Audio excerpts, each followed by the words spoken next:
Indravati national park में जवानों के द्वारा एक बहुत बड़ा ऑपरेशन लॉन्च किया गया था, जिसमें जवानों का दावा है कि 7 नक्सली मारे गए हैं, जिसमें उनके साथ ऑटोमेटिक हथियार भी बरामद किया गया है। और सेंट्रल कमेटी सदस्य के सुधाकर और जो 1 करोड़ के इनामी थे उनको भी मार गिराया गया। उसके बाद भास्कर जो थे, जो 25 लाख के इनामी थे नक्सली, उनको भी मार गिराया गया और उनके साथ ऑटोमेटिक हथियार बरामद हुआ। तो इस तरह के जवानों की पुष्टि है, दावा है। और आप देख रहे हैं ग्राम सभा 24 न्यूज, मैं हूं संजय यादव। इसी बीच नक्सली संगठन के जो तेलंगाना में है उसको एक बनाया गया है, जो तेलंगाना नागरिक सुरक्षा समिति, तेलंगाना सुरक्षा समिति नागरिक, तेलंगाना नागरिक सुरक्षा समिति बनाया गया है। उसके द्वारा एक प्रेस रिपोर्ट जारी किया गया है, जिसमें इस मामला को दावा करते हुए जो सुरक्षा समिति है और जो नक्सली है उनका कहना है कि ये इस मुठभेड़ को फर्जी बताते हुए ये इस मुठभेड़ फर्जी हुआ है और इस मुठभेड़ में लगभग जो नक्सली है वो पकड़े गए हैं, तो उन पर संवैधानिक ढांचे द्वारा उन पर कार्रवाई किया जाए और उनको तत्काल कोर्ट में पेशी किया जाए। लेकिन वही इसको खंडन करते हुए सेना के जवान कहते हैं कि मुठभेड़ में ये नक्सली मारे गए हैं, जबकि वही नक्सली के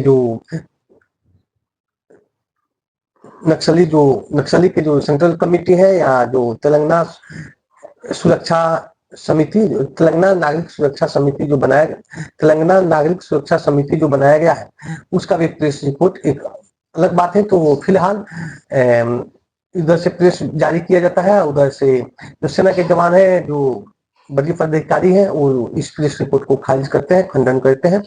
तो हम इसको एक बार आपको बताना चाहते हैं, उस प्रेस रिपोर्ट में नक्सलियों की तरफ से क्या जारी किया गया था। माओवादी नेता बंदी प्रकाश, राष्ट्रीय उद्यान सचिव दिलीप मेडू, क्षेत्र सचिव सितू, डीसी सदस्य रमन्ना मुन्ना, सुनीता महेश और अन्य 10 माओवादी नेता छत्तीसगढ़ की हिरासत में है। उनका कहना है कि ये जो मैं नाम पढ़कर बताया हूँ, ये जो माओवादी के नेता बंदी प्रकाश है, जो मेडू है और डीसी सदस्य रमन्ना है, मुकेश है, सुनीता है, ये लोग और इनके साथ अन्य 10 नक्सली और भी छत्तीसगढ़ पुलिस के हिरासत में है। उन्हें मुठभेड़ के नाम पर मारे बिना तुरंत न्यायालय में पेश किया जाना चाहिए।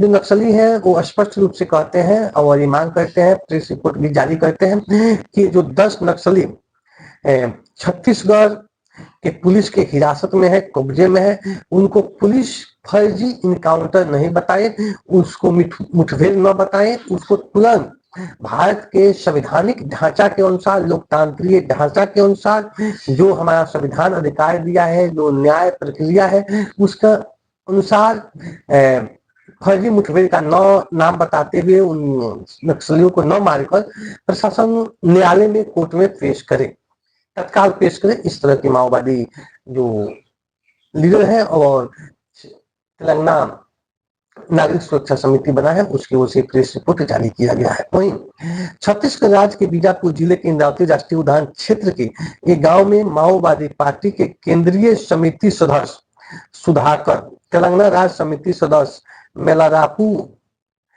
अडेलू उर्फ भास्कर, ये जो करोड़ों रुपया के इनामी जो नक्सली हैं उनके नामों को जिक्र किया जाता है। बंदी प्रकाश, राष्ट्रीय उद्यान सचिव दिलीप मेदू, क्षेत्र समिति सिट्टू रमन्ना, डीसी सदस्य मुन्ना, सुनीता महेश और 10 अन्य माओवादी नेता को पुलिस ने गिरफ्तार किया है। कल सुधाकर को मुठभेड़ के नाम पर मार दिया गया। आपको मैं स्पष्ट बता दूं कि नक्सलियों का कहना है कि सुधाकर की जो हत्या पुलिस मुठभेड़ में बता रही है, तो नक्सलियों को मानना नहीं। नक्सलियों का कहना है कि उसको जिंदा पकड़ के और फर्जी मुठभेड़ के नाम पर उनका भी हत्या कर दिया जाता है। इसी तरह उदेलू भास्कर को भी आज शाम फर्जी मुठभेड़ में मार दिया गया। इस बात का खतरा है कि बंदी प्रकाश और उनकी हिरासत में मौजूद अन्य माओवादी नेता को मुठभेड़ के नाम पर मार दिया जाएगा। नागरिक अधिकार समिति तेलंगाना मांग करती है, नागरिक अधिकार समिति तेलंगाना मांग करती है कि उन्हें बिना किसी नुकसान के तुरंत अदालत में पेश किया जाए। मुठभेड़ में माओवादी नेता को मारना असंवैधानिक और अवैध है। उनका कहना है कि जो नक्सली संगठन के जो लीडर है उनको फर्जी मुठभेड़ में मारना न देश के संवैधानिक ढांचा के अनुसार जायज है, न लोकतांत्रिक ढांचा के अनुसार जायज है, ये असंवैधानिक अवैध है। फर्जी मुठभेड़ करना ये असंवैधानिक और अवैध है। हम इस मांग करते हैं और देश में लोकतांत्रिक और विपक्ष की जो भागीदारी है उसको सुनिश्चित करना चाहते हैं। इसके बाद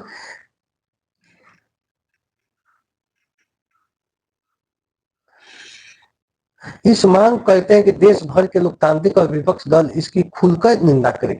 और माओवादी अपने प्रेस रिपोर्ट में जो नागरिक सुरक्षा समिति है वो भी ये कहते हैं कि मैं देश से मांग करता हूं और विपक्ष के दलों से मांग करता हूं कि इसकी खुलकर निंदा करें। नागरिक अधिकार समिति तेलंगाना मांग करती है कि केंद्र सरकार भी माओवादी पार्टी द्वारा घोषित युद्ध विराम की घोषणा करे और माओवादी पार्टी के साथ शांति वार्ता करे। इस तरह के जो प्रेस रिपोर्ट जारी किया गया है इसमें रखा है। इस प्रेस रिपोर्ट से यह स्पष्ट होता है कि जो माओवादी जो नक्सली संगठन है वो शांति वार्ता के लिए तैयार है और उनका कहना है कि जो नक्सली को जिंदा सरकार पकड़ रही है, सेना जो पकड़ रही है, उनको फर्जी मुठभेड़ के नाम पर जो हत्या कर रही है, यह पूरे देश से अपील करती है। विपक्ष की जो पार्टी है उनसे भी अपील करती है कि इसकी कड़ी निंदा देश में होना चाहिए, क्योंकि देश के जो संविधान है उस संविधान के ढांचे के अनुसार जो लोकतांत्रिक प्रक्रिया है, जो देश में न्याय व्यवस्था है उसके अनुसार नहीं हो रहा है। कहीं ना कहीं न्यायालय और संविधान का उल्लंघन हो रहा है। चूंकि जब नक्सली पकड़े जा रहे हैं तो उनको तत्काल कोर्ट में पेशी करना चाहिए। इस चीज को मांग नक्सली संगठन के और सुरक्षा समिति जो तेलंगाना सुरक्षा समिति अधिकार है, नागरिक अधिकार है, उसके द्वारा ये मांग किया जा रहा है। तो और इसी बीच सेना जो है, जो उच्च अधिकारी है, वो भी इस बात को खंडन करते हुए अपना बयान दे रहे हैं कि नहीं, भारत के संवैधानिक ढांचे के अनुसार ये ऑपरेशन चल रहा है और कहीं से भी असंवैधानिक अवैध तरीके से ये कार्रवाई नहीं हो रही है।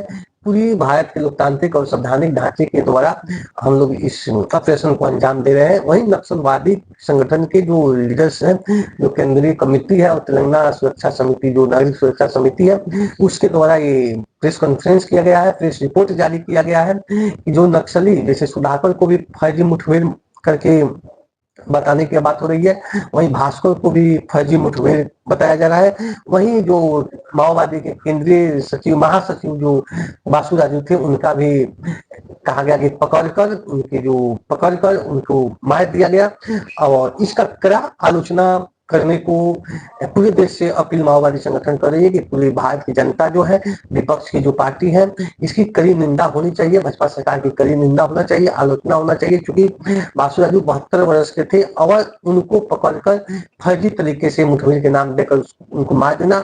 और सबसे बड़ी बात है कि उनको 100 को भी परिजनों को नहीं दिया गया। जिस तरह भगत सिंह का 100 परिजनों को अंग्रेजों ने नहीं सौंपा, ठीक उसी प्रकार उनके परिजनों को नहीं सौंपा गया, जिसमें एक तरफ से निंदनीय काम है और पेट्रोल छिड़ककर उनके शव को जला दिया गया है। जबकि वहीं पुलिस का दावा है कि इस बड्डी को कोई लेने नहीं आए, कोई परिजन नहीं लेने आए, कोई रिश्तेदार नहीं आए। तो बड्डी जब सड़ रहा था तो इसको हम लोग दाह संस्कार अंतिम कर दिए।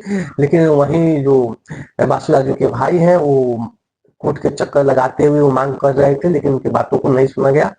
इस तरह की मामला देश में चल रहा है। तो आप देख रहे हैं कि किस तरह माओवादी जो नक्सली संगठन है वो अपना रिपोर्ट जारी किए हैं और इसको जितने भी नक्सली मारे जा रहे हैं उनको उनकी ओर से दावा है कि फर्जी मुठभेड़ के नाम पर इनकी निःसंग हत्या की जा रही है। लेकिन ऐसा नहीं होना चाहिए, क्योंकि देश संविधान से चलता है और जो नक्सली पकड़े जा रहे हैं उनको मांग करते हैं कि तुरंत कोर्ट में पेशी किया जाए बिना नुकसान का।